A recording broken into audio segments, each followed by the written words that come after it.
Yes, ma'am. Hello beta, how are you? Hello, we are fun Hello, and ma'am. what Fine, about ma'am. you? And what about you? I'm also fine. Beta, today we are going to discuss about the exercise of chapter first, equality. So, anybody have any doubt, Yes, ma'am. any question, you can ask me. बेटा No, किसी को ma'am. कोई No, doubt ma'am. है? No, ma'am. कोई topic ऐसा है जो आपको No, समझ ma'am. नहीं आया?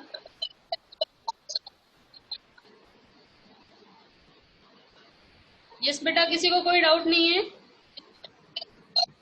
No, ma'am. No, ma'am. No, ma'am. चलिए फिर हम स्टार्ट करते हैं एक्सरसाइज। आज हमें एक्सरसाइज डिस्कस चैप्टर की।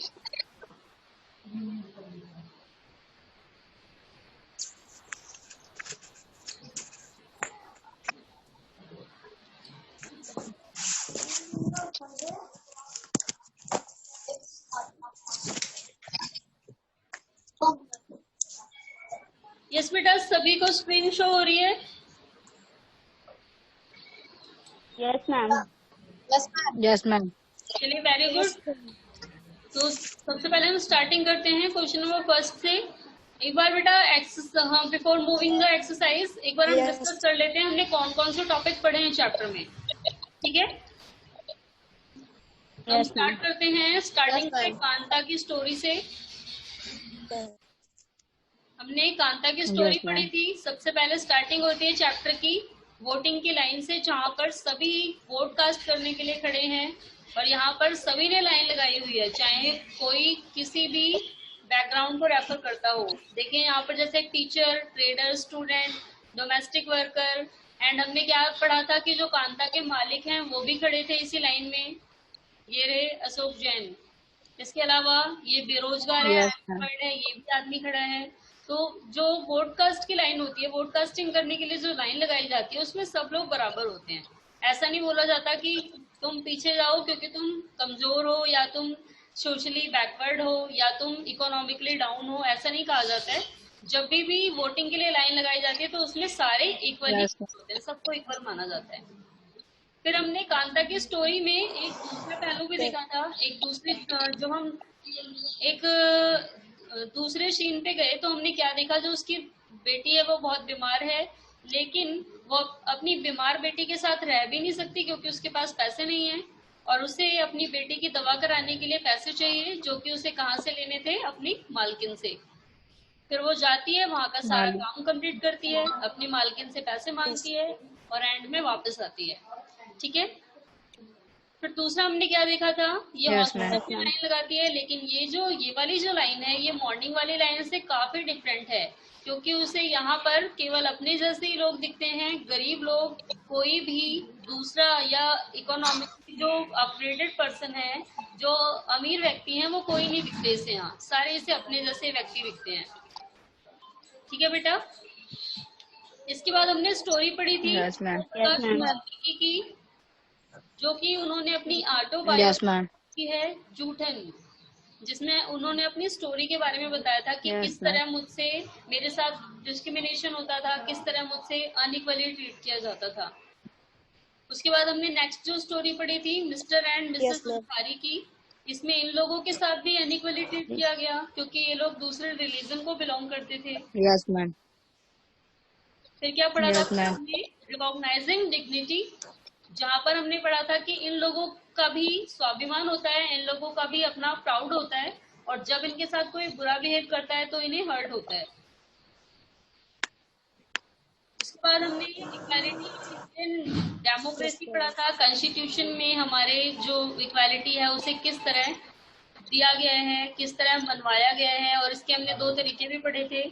जो हमारी गवर्नमेंट है वो स्कीम चलाती है एंड का क्या, एक तो वो फॉलो करवाती है रूल्स को, दूसरा स्कीम चलाती है जिसके द्वारा लोगों को, सभी को इक्वालिटी मिल सके।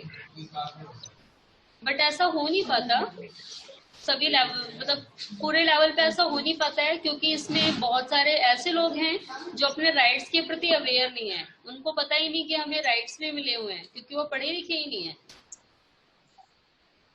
इसके बाद क्या पढ़ा था बेटा हमने, issue of equality in other democracies. तो केवल हमारा इंडिया ही नहीं, बाकी भी और भी कंट्रीज हैं जहाँ पर लोगों के साथ अनइक्वली ट्रीट किया जाता है। तो इसमें हमने बेटा कहाँ का एग्जाम्पल पढ़ा था? यस रत्नेश, कहाँ का एग्जाम्पल पढ़ा था हमने इसमें?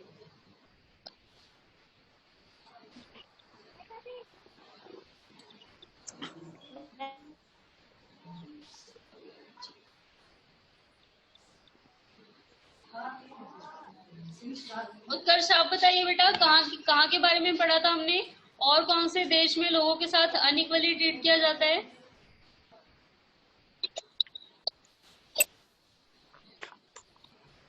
अनुभव आपको याद है? Ma'am America. अमेरिका में। तो बेटा अमेरिका में किसके साथ अनइक्वली ट्रीट किया गया था? Ma'am African American. African American के साथ, जो लोग गुलाम थे, क्योंकि जो उनके एंसेस्टर्स थे, जो उनके पूर्वज थे, वो दूसरे देश से गुलाम बना के खरीद के लाए गए थे। ठीक है बेटा। इसके बाद हमने Yes, ma'am. Civil rights Yes, movement ma'am. के बारे में पढ़ा था। ये किसके द्वारा चलाया गया था अभिषेक? Ma'am, by the Rosa Parks by the रोजा was an parks. African American woman. ये एक अफ्रीकन अमेरिकन वुमेन थी जिसने एक व्हाइट पर्सन को अपनी सीट देने से मना कर दिया था। चलिए बेटा, इसके बाद मना हमने कर क्या दी पढ़ा थी। था? आर्टिकल 15। आर्टिकल 15 में जो दो बातें Article की गई हैं 15. ये भी हमने पढ़ी थी। उसके बाद जो लास्ट टॉपिक था हमारा, हमारी डेमोक्रेसी के लिए क्या चैलेंज है? इक्वालिटी लाना, क्योंकि इक्वालिटी लाने में ही बहुत सारी प्रॉब्लम्स आ जाती हैं। तो हमारी डेमोक्रेसी में इक्वालिटी बराबर आ जाए, सबसे बड़ा जो चैलेंज है वो यही है। बेटा अब हम एक्सरसाइज पे आते हैं। Yes, ma'am. आप सभी को ध्यान से सुनना है, क्योंकि आप सभी ही सारे क्वेश्चंस के आंसर देंगे, क्योंकि आप लोगों को चैप्टर बिल्कुल अच्छी तरह समझ आ गया है सभी। ठीक है बेटा। तो हमारा फर्स्ट क्वेश्चन है, Yes, ma'am. In a democracy why is universal adult tax important? Yes, इसका आंसर कौन देगा?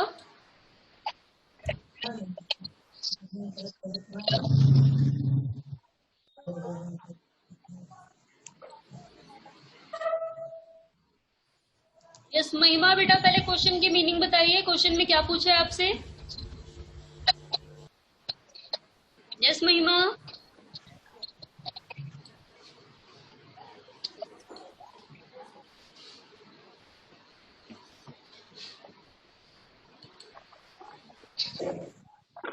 महिमा बेटा माइक ऑन करना है, फिर आपको बताना है कि इस क्वेश्चन में हमसे क्या पूछा गया है। समझ आ रहा है आपको?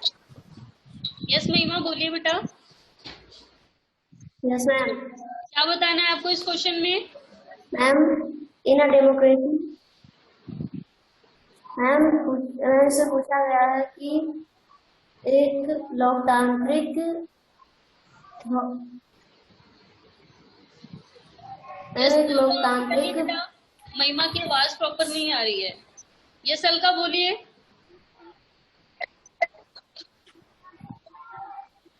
अलका बेटा माइक ऑन करना है आप लोग को। यस अलका। मैम लोकतांत्रिक देश में, मैम लोकतांत्रिक देश में यूनिवर्सल एडल्ट फ्रेंचाइज क्यों जरूरी है? चलिए बेटा अलका आपने बिल्कुल ठीक बताया। एक लोकतांत्रिक देश में यूनिवर्सल एडल्ट फैक्टरीज सार्वभौमिक व्यस्त मताधिकार की क्या इम्पोर्टेंट है? इसका आंसर कौन देगा? आप लोगों को क्या लगता है कि ये जो यूनिवर्सल एडल्ट फैक्टरीज है ये क्यों होना चाहिए एक डेमोक्रेसी के लिए? अगर ये नहीं होता तो क्या होता? यस मुस्कान आप बताइए। Ma'am, in a democracy, universal adult franchise is important because, according to it, every citizen of India is equal, and according to this, everyone has only one vote, so they are equal. चलिए मुस्कान very good.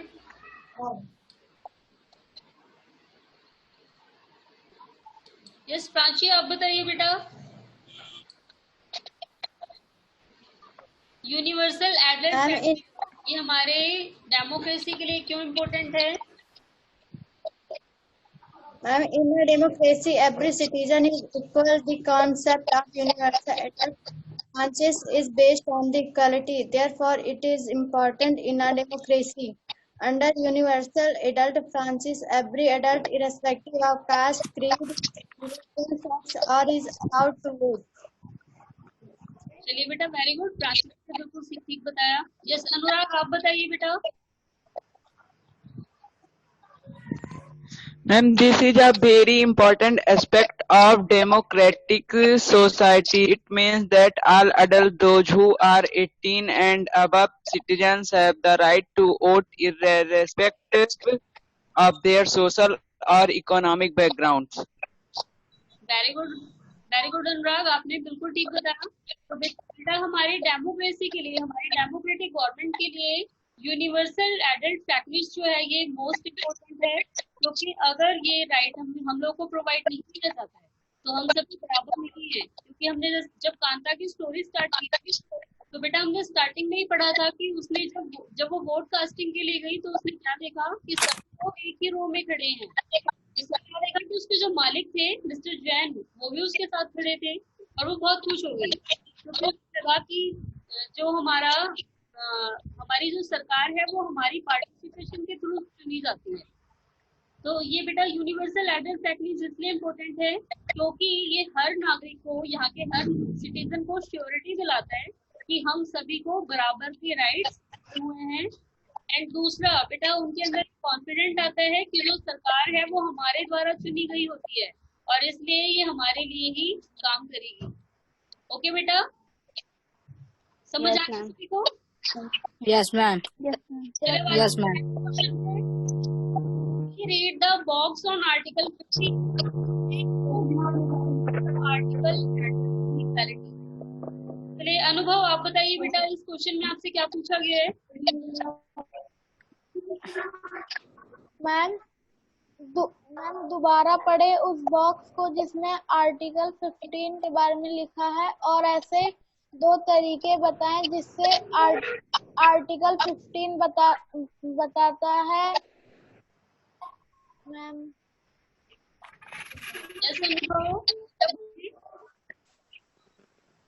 असमानता को बताता है।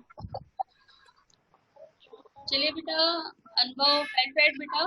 तो इसमें क्या बोला गया है हमसे बेटा कि जो हमें बॉक्स में आर्टिकल 15 दिया था इसे आप सभी को दोबारा पढ़ना है एंड पढ़ने के बाद ये बताना है कि इसमें कौन सी दो ऐसी बातें कही गई हैं जिनसे हम इनइक्वालिटी को पुकारते हैं या संबोधित करते हैं। मतलब कौन सी ऐसी दो बातें कही गई हैं जिससे लोगों के बीच में इक्वालिटी बनाई जा सकती है और इनइक्वालिटी को दूर किया जा सकता है। ठीक है बेटा? Yes, ma'am. चलिए यस अभिषेक, आप बताइए। फर्स्ट एक Yes, ma'am. आपको 2 वेज बताने हैं तो आपको 1 वे बताना है। एक तरीका बताइए आप कोई सा। Yes, ma'am. Ma'am, the one way in which the Article 15 addresses equality, that in India there are many religions lives and the most of the conflict come in the force between the based on the religion. Very good Abhishek. Now Pranchi you tell बेटा, second में बताना आपको दूसरा कौन सा तरीका है article 15 में जो अनइक्वालिटी को दूर करता है, इक्वालिटी बनाता है सभी लोगों के।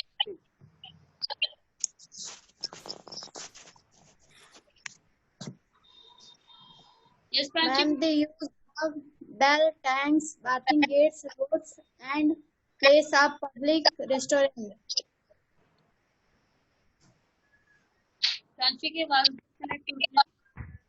यस मुस्कान, आप बताइए बेटा। Ma'am, the other ways in which Article 15 address inequality is that, ma'am, every person can use bathing ghats, roads, and bells, and shops, public restaurant, etc. चलिए बेटा वेरी गुड। अब एक बार हम आते हैं यहाँ आर्टिकल पे। कौन से दो तरीके हैं? तो पहला क्या था? The state shall not discriminate against any citizen on ground only of religion, race, caste, sex, place of birth or any of them. तो सबसे पहले हमें क्या कहा गया था कि जो राज्य है वो किसी भी व्यक्ति के साथ किसी भी प्रकार का भेदभाव नहीं करेगा, चाहे वो धर्म को लेकर के हो, चाहे वो किसी व्यक्ति को लेकर के हो कि हम आगे निकल गए हैं, किसी जाति को लेकर के हो, यस मैम। को लेकर के हो, या फिर प्लेस ऑफ बर्थ जन्म स्थान को लेकर के हो, किसी भी आधार पर भेदभाव नहीं करते हो, सभी को इक्वल मानेगा स्टेट, किसी को भी ज्यादा प्रायोरिटी नहीं देगा। एंड नेक्स्ट क्या कहा गया था, जितनी भी चीजें हमारी स्टेट गवर्नमेंट में या गवर्नमेंट में गवर्नमेंट के द्वारा बनाई गई हैं, चाहे वो पब्लिक रेस्टोरेंट हो, शॉप हो, पब्लिक उसका उपयोग कोई कंपल्सरी नहीं है कि ओनली 1% या किसी कोई एक खास वाले ही उसे यूज कर सकते हैं। हमारे जो गवर्नमेंट के आर्टिकल 15 है कि जितनी भी चीजें गवर्नमेंट ने बनाई है उसका उपयोग सब लोग, इंडिया के सारे सिटीजन। उसके बेटा समझ आ गया? Yes ma'am. Yes, ma'am. जब आते हैं नेक्स्ट क्वेश्चन पे, आप सभी को ध्यान से सुनना है। In what ways was Om Prakash Valmiki's experience similar to that of the Ansari? चलिए उत्कर्ष आप बताइए बेटा, इस क्वेश्चन में क्या पूछा गया आपसे?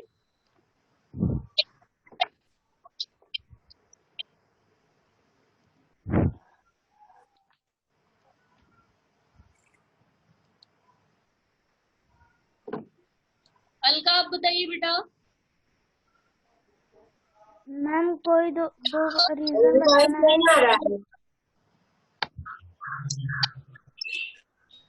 मैम कोई दो रीजन बताना है, ओम प्रकाश एंड अंसारी को दोनों। चलिए बेटा उत्कर्ष, आप जैसे भी पूछना आता है ना, ऐसा नहीं कि चुप होके बैठना, कुछ गलत बताओगे तो उसे जाएगा, सुधारा हो जाएगा, कोशिश करनी चाहिए। पहले काव्यांशु आप बताइए बेटा। मैम क्वेश्चन कौन सा पूछ रही हैं? यस काव्यांशु बोलिए। मैम क्वेश्चन कौन सा है? मैम सुनाइए। क्वेश्चन नंबर 3, क्वेश्चन नंबर 3 में क्या पूछा गया है? मैम क्या पूछा गया वो बताना है? बेटा इसकी मीनिंग बतानी है कि आप इस क्वेश्चन का आंसर लिखेंगे, लेकिन क्या समझ के लिखेंगे, क्या समझ आ रहा है इस क्वेश्चन को पढ़ के? जिसने क्वेश्चन है वो आपसे क्या पूछना चाहता था? मैम ओम प्रकाश और अंसारी के बीच सिमिलर मैम बताना है, दोनों से सिमिलर, दोनों में सिमिलैरिटी बतानी है। सिमिलर क्या होता है बेटा? सिमिलर की मीनिंग क्या होती है? मैम समानता। यस उत्कर्ष बेटा समझ आया। देखिए काव्यांशु ने भी बता लिया। अगर आप चुप रहोगे तो कुछ नहीं सीखोगे, कोशिश करनी चाहिए।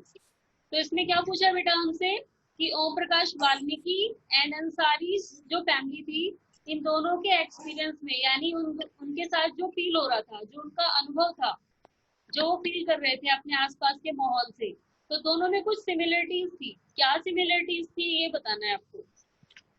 Yes ma'am.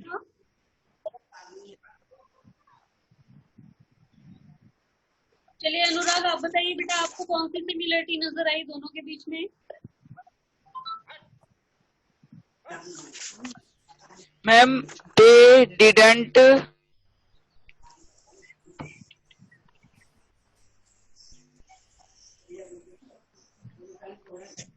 यस अनुराग बेटा आगे बोलिए।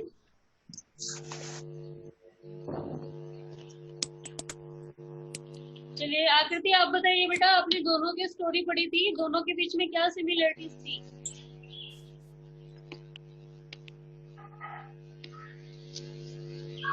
मैम अच्छे से आवाज ही नहीं आ रहा इधर। आवाज ही नहीं आ रही।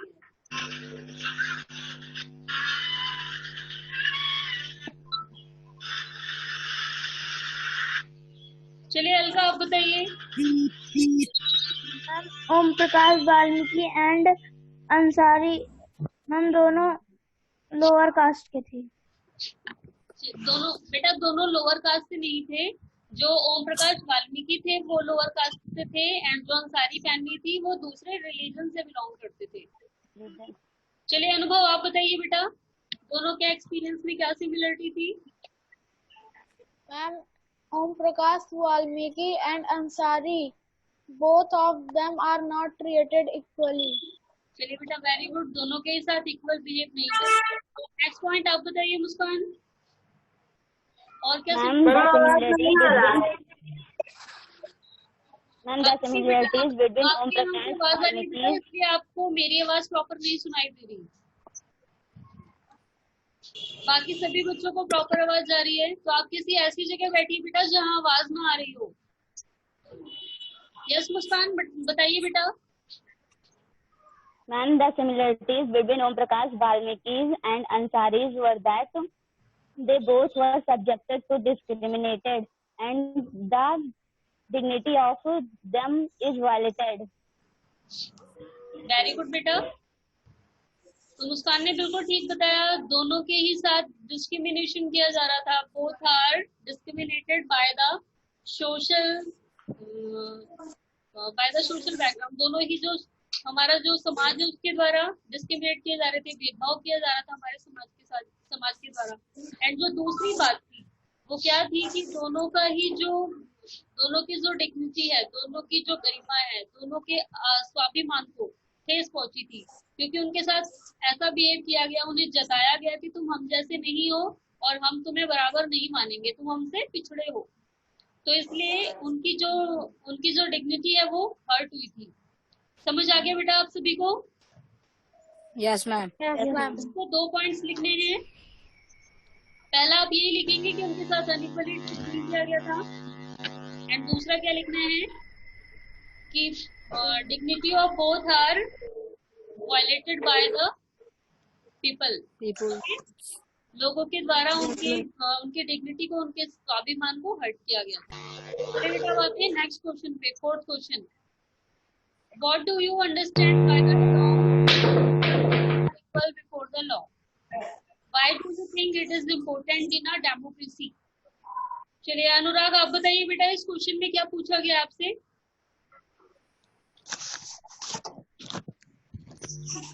मैम आप क्या सोचते हैं सभी persons are equal before the law? क्या सभी लोग लॉ पे कानून के लिए इक्वल हैं, कानून से पहले इक्वल हैं? Why do you think it is important? आगे क्या पूछा? आप क्या सोचते?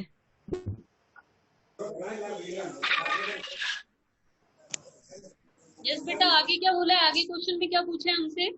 मैम आप सोचते हैं कि लोकतांत्रिक राज्य में यह जरूरी है? बेटा लोकतांत्रिक राज्य नहीं होता, लोकतांत्रिक सरकार होती है, क्योंकि ये किसी एक स्टेट का नहीं पूरी कंट्री का होता है। ओके बेटा, चलिए बेटा अनुराग वेल ट्राइड, आपने बहुत अच्छी कोशिश की। तो इसमें क्या पूछा गया है हमसे, what do you understand by the term? हमें इस टर्म से, यानी जो ये बात कही गई है, कौन सा टर्म, हम इस टर्म से क्या समझते हैं? ये जो वाक्य लिखा गया है हम इससे क्या समझते हैं? Person are equal before the law, यानी कानून की नजरों में सभी बराबर हैं, कानून के सामने सभी बराबर हैं। और do you think it is important in a democracy? तो पूछा है कि क्या हमारी डेमोक्रेसी के लिए जरूरी है कि कानून की नजरों में सब बराबर हो? चलिए अभिषेक आप बताइए इसका answer. Ma'am, I think it is important in a democracy because in the eyes of the law, all the peoples are equal, and on the ground of caste, religion, place of birth, etc., all the peoples are not discriminated according to the constitution. चलिए बेटा खुशी आप बताइए, आपको क्या लगता है कि सब कानून की नजरों में सभी बराबर हो हमारे डेमोक्रेसी के लिए जरूरी है? यस खुशी।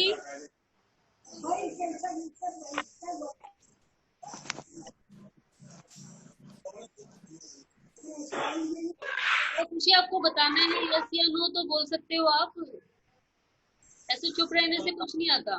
चलिए अनुभव आप बताइए, पहले वाले का आंसर बताना है। What do you understand by the term all persons are equal before the law? Ma'am, I think that everyone is the child of God, so everyone will treated equally. चलिए बेटा, वेरी गुड। प्रांशी आप बताइए।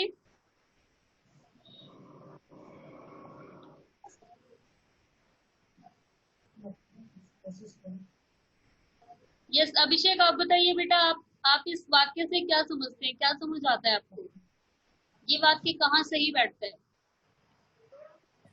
Ma'am, I think that it is important in a democracy because in the eyes of law, all citizens of India are equal, and law is made to follow the peoples of India, and no is inferior and no one is superior.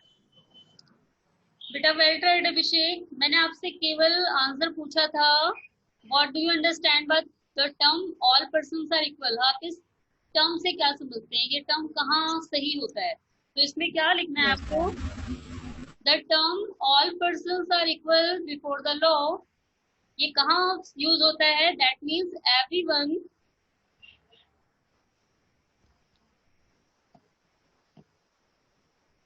बेटा आवाज आ रही है सभी को? Yes, ma'am. Yes, ma'am. That means everyone will be given justice before by treating them equal. सभी को justice दी जाएगी, अगर न्याय किया जाएगा सभी के साथ तो बराबरी का किया जाएगा।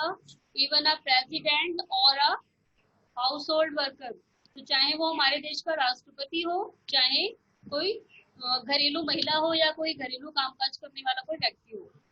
ठीक है बेटा, तो आपको केवल इस टर्म का आंसर कि ये जो टर्म है इसका मतलब क्या है, कानून की नजरों में सभी बराबर हैं, यानी कि अगर न्याय किया जाएगा तो सभी के साथ बराबरी का किया जाएगा, किसी के साथ कोई भेदभाव नहीं किया जाएगा, चाहे वो हमारे देश का राष्ट्रपति हो, चाहे फिर वो कोई एक छोटा मोटा काम करने वाला व्यक्ति हो। ठीक है बेटा?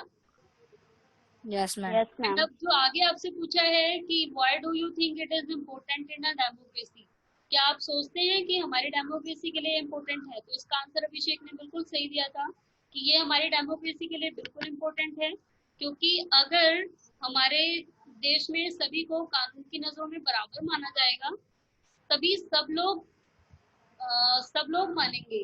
ऐसा क्यों है? क्योंकि अभी हमने पढ़ा था बेटा, हमने जब हम चैप्टर डिस्कस कर रहे थे तो हमने डिस्कस किया था कि अगर कानून लोगों को बराबर नहीं मानेगा ना तो लोग तो और ज्यादा भेदभाव करेंगे।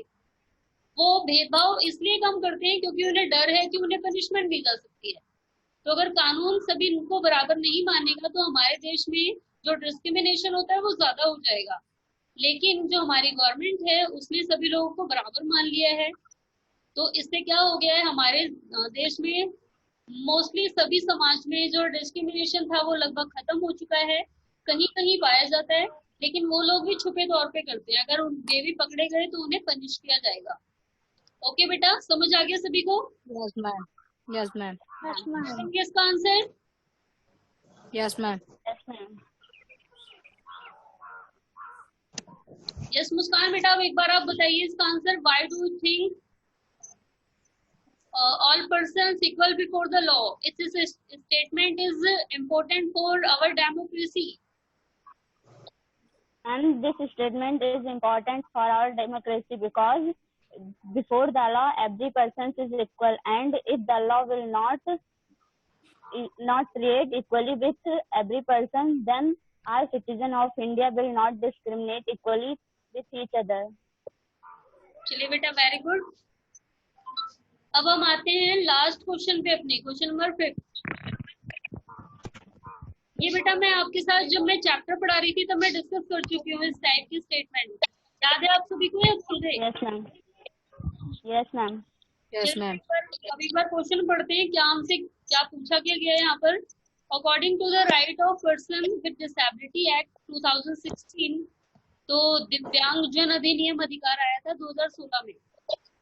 तो ऐसे लोगों के प्रति जो डिसेबल हैं, जो मतलब बाकी लोगों की तरह नॉर्मल नहीं है, नॉर्मली नहीं सारे लोग कर सकते हैं, उनके लिए एक एक्ट बनाया गया था कि उन लोगों को भी ऐसी सिचुएशन प्रोवाइड की कि वो लोग भी बाकी लोगों के तरह ही रह सके, बाकी नॉर्मल लोगों की तरह रह सके। तो ये 2016 में ये एक्ट बनाया गया था।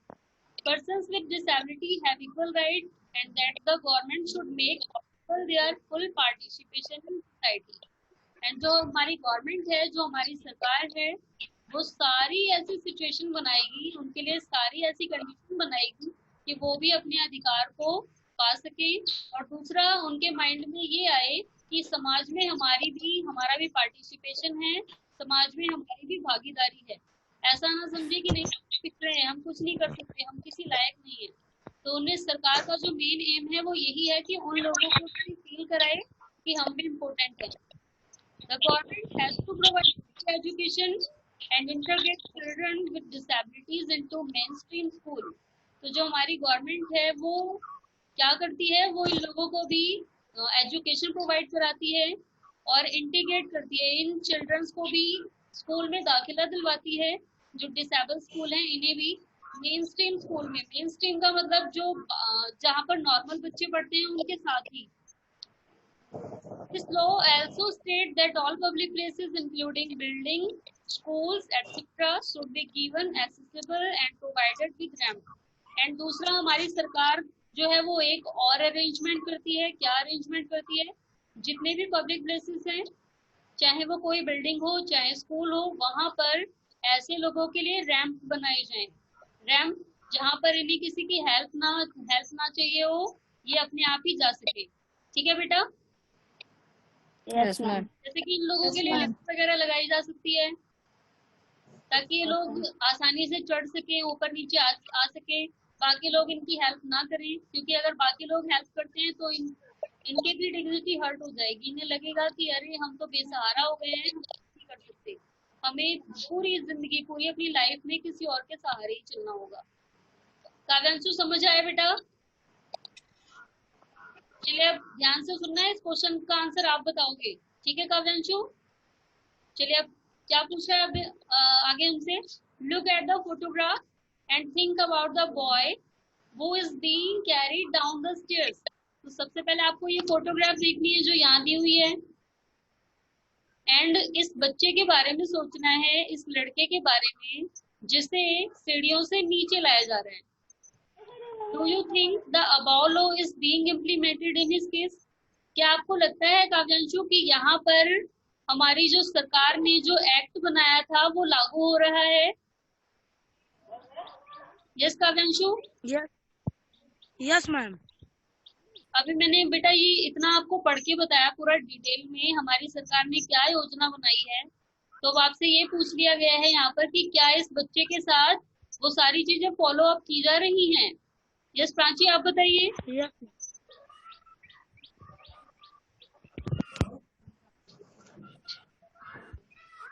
चलिए बेटा अभी लगता है कुछ बच्चों को समझ नहीं आया। चलिए इसका आंसर कौन देगा?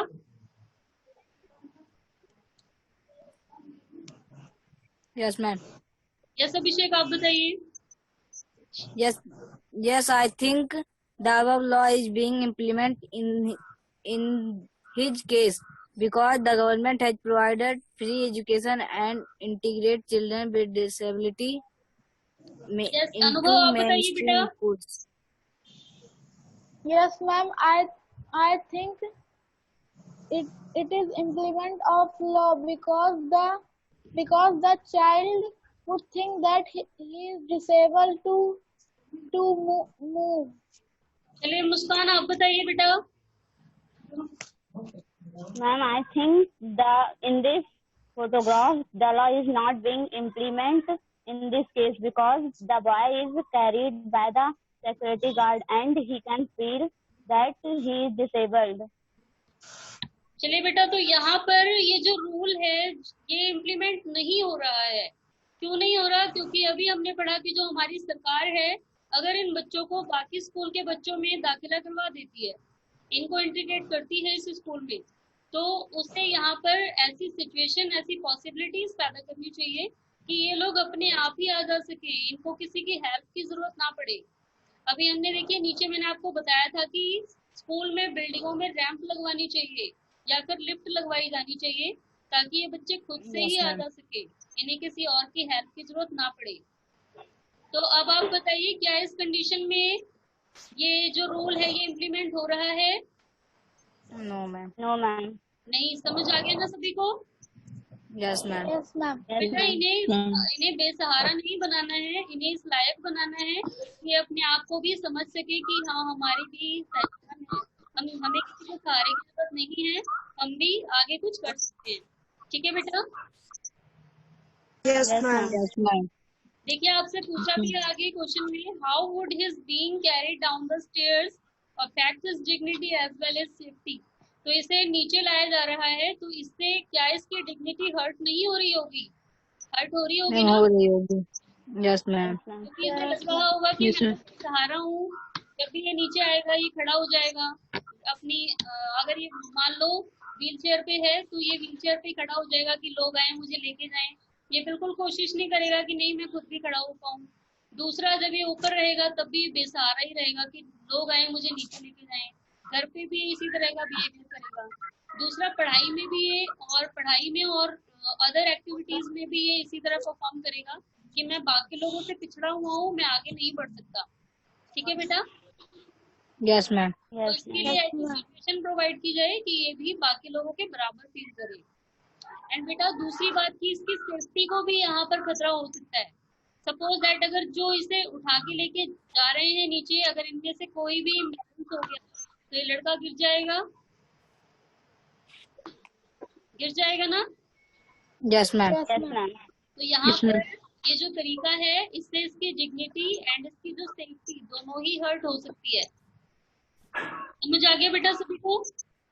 Yes, ma'am. Yes, ma'am. तो आज का जो आपका टास्क है बेटा, आज आपको ये एक्सरसाइज अपनी नोटबुक में कंप्लीट करनी है एंड उसकी फोटो सबमिट करनी है। ठीक है बेटा? समझ आ गया सभी को? Yes, ma'am. Yes, ma'am. सभी कर लेंगे, किसी को कोई डाउट तो नहीं है? No, ma'am. No, ma'am. And बेटा जो आपकी नेक्स्ट क्लास होगी उसमें आपकी हिस्ट्री की वोकैबुलरी का टेस्ट होगा, फर्स्ट चैप्टर। तो आप सभी प्रिपेयर हो? Yes, Yes, ma'am. ma'am. तो हिस्ट्री की वोकैबुलरी है वो काफी ज्यादा है, तो आप लोग लर्निंग का काम अभी से स्टार्ट कर देंगे। ठीक है बेटा? Yes, ma'am. Yes, ma'am. तो आज का आपका करना है करके एंड नेक्स्ट क्लास के लिए प्रिपेयर रहना है। ओके बेटा? Yes, ma'am.